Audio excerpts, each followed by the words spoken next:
For 3 long years, Europe had been bleeding. Millions were dead, trenches scarred the earth, and empires trembled on the brink of collapse. But in 1917, the tide of history shifted.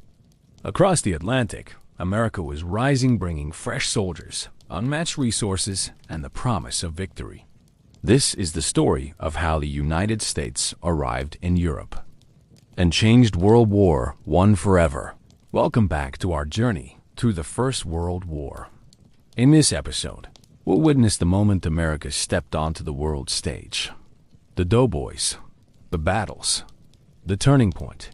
Stay with us, because the story of 1917 and 1918 is one of courage, sacrifice, and a nation's first great leap into global power. By the spring of 1917, the Western Front was locked in a deadly stalemate. France and Britain had endured catastrophic losses, and Germany still held firm behind its defenses. Hope was fading in the trenches. Soldiers huddled in mud and fear, while civilians at home struggled under shortages and despair. But across the Atlantic, another story was unfolding. For years, the United States had watched the war from a distance. President Woodrow Wilson had campaigned for neutrality, keeping America out of Europe's conflict. Yet neutrality was collapsing. German U-boats prowled the seas, sinking ships without warning, including vessels carrying American citizens. And then came the infamous Zimmermann telegram, a secret German proposal urging Mexico to attack the United States in exchange for lost territory. When these provocations combined, the patience of the American people snapped. On April 6, 1917, the United States declared war on Germany. America was officially in the fight. At first, the world was uncertain what that meant. The United States had a small standing army compared to Europe's great powers. Its military was untested in modern industrial war. But America brought something Europe desperately lacked: fresh manpower, enormous industrial capacity, and the optimism of a nation unbroken by years of bloodshed. General John J. Pershing was appointed commander of the American Expeditionary Forces. Known as Black Jack, Pershing insisted that American soldiers would not simply be absorbed into British and French units. Instead, he demanded that they fight as an independent American army, proud, unified, and distinct. It was a bold stance, one that shaped the role America would play on the Western Front. Back home, the United States began a massive mobilization. Factories shifted to war production, turning out rifles, artillery, and uniforms. Millions of young men answered the call, drafted into service or volunteering in a surge of patriotic fervor. They became known as Doughboys, a nickname whose exact origin remains uncertain, but which came to symbolize America's fighting spirit. Training camps sprang up across the nation. On dusty fields in Texas, wide plains in Kansas, and sprawling bases along the East Coast, civilians were transformed into soldiers. They drilled in formation, learned the grim realities of trench warfare, and prepared for a journey that would take them thousands of miles across the ocean.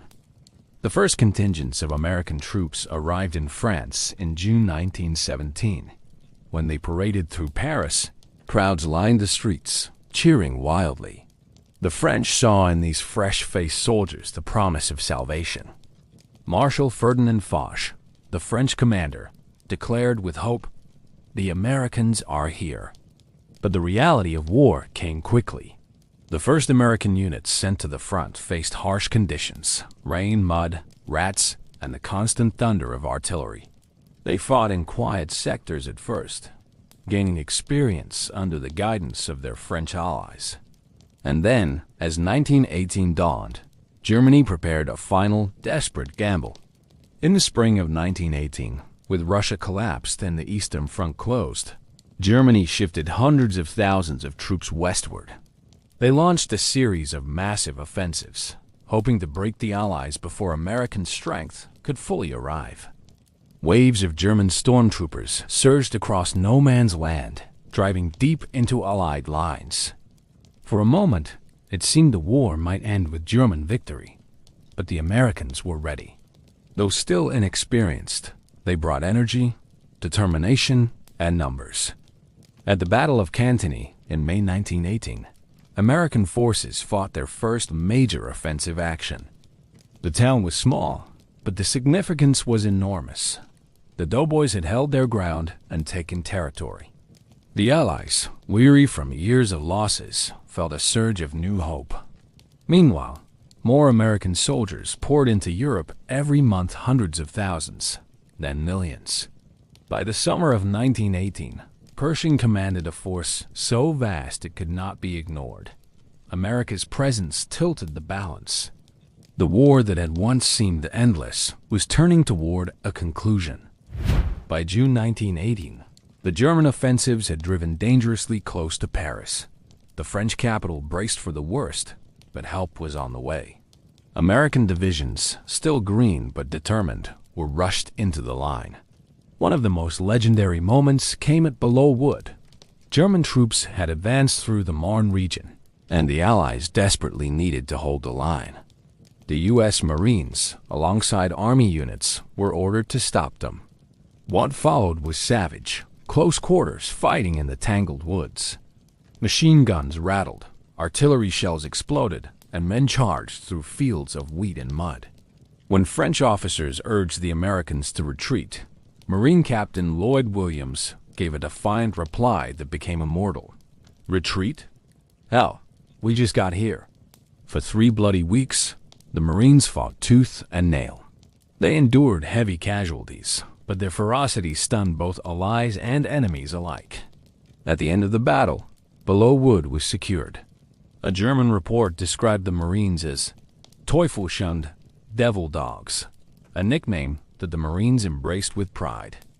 The victory at Belleau Wood electrified morale. For the Allies, it was proof that the Americans could fight and fight hard. For the Germans, it was a chilling sign that fresh, relentless troops now filled the ranks against them. But Belleau Wood was only the beginning. In September 1918, Pershing prepared the American Expeditionary Forces for their first independent operation, the Battle of St. Mihiel. This salient, a bulge in the German lines, had plagued Allied operations for years. Now, the Americans would strike. On September 12th, under stormy skies, more than 500,000 American soldiers advanced with artillery roaring behind them. Tanks rumbled forward, and aircraft soared overhead in one of the largest air operations of the war. In just a matter of days, the salient was eliminated. The Germans fell back in disarray, and the Allies gained a decisive victory. The success at St. Mihiel boosted American confidence and cemented Pershing's vision of an independent U.S. Army. But an even greater challenge loomed: the Meuse-Argonne offensive. This would be the largest operation in American military history up to that point.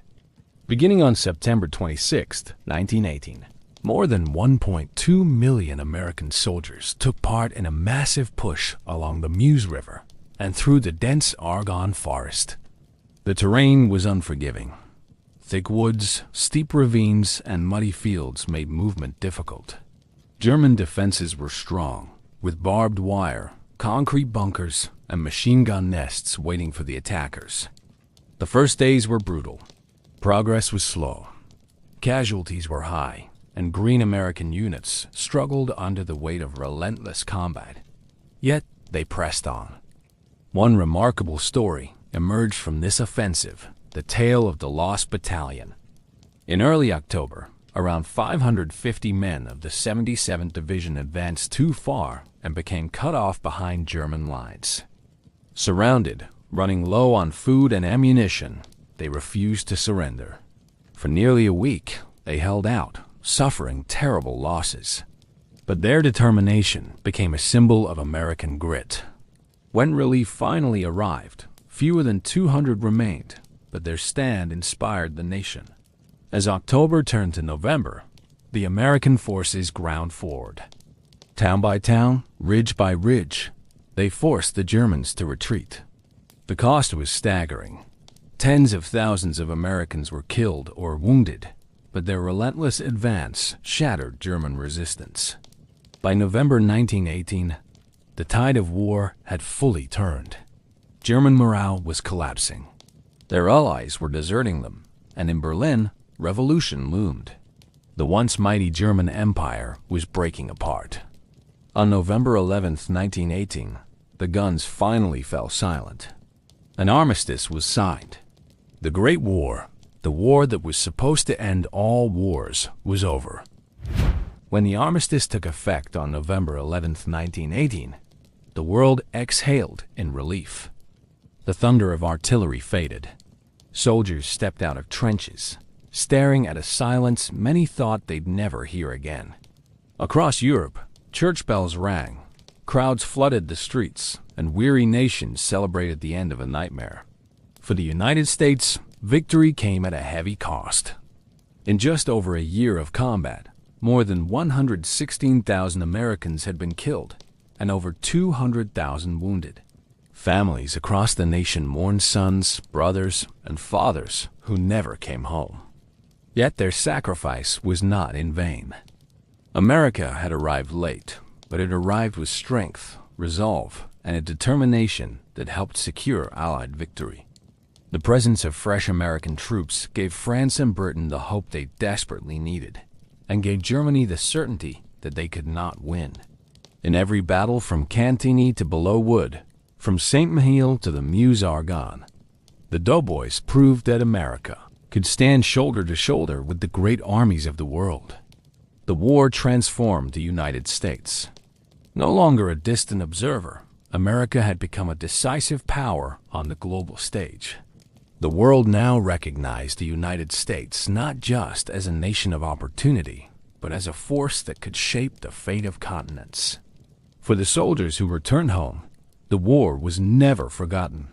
Some carried scars, others carried memories too heavy to speak aloud. They had left the farms, the factories, and the cities of America as ordinary men. They came back as part of a generation forever changed men who had faced the fire of modern war and endured.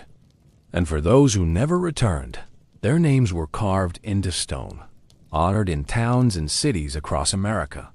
The simple white crosses in fields of France stand as silent guardians of their sacrifice. World War I did not end all wars, as so many hoped.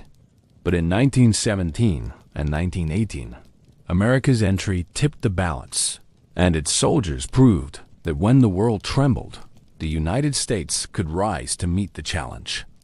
If you stayed with us through this journey, thank you for keeping history alive. Stories like these remind us that the past is not distant. It shapes who we are today. So, if you found this episode powerful, give it a like, share it with others who love history, and don't forget to subscribe so you don't miss the next chapter in our series on the First World War. And in the comments, tell us what moment from America's role in W I moved you the most. Because history is not just about dates and battles. It's about people, their struggles, and the legacy they leave behind.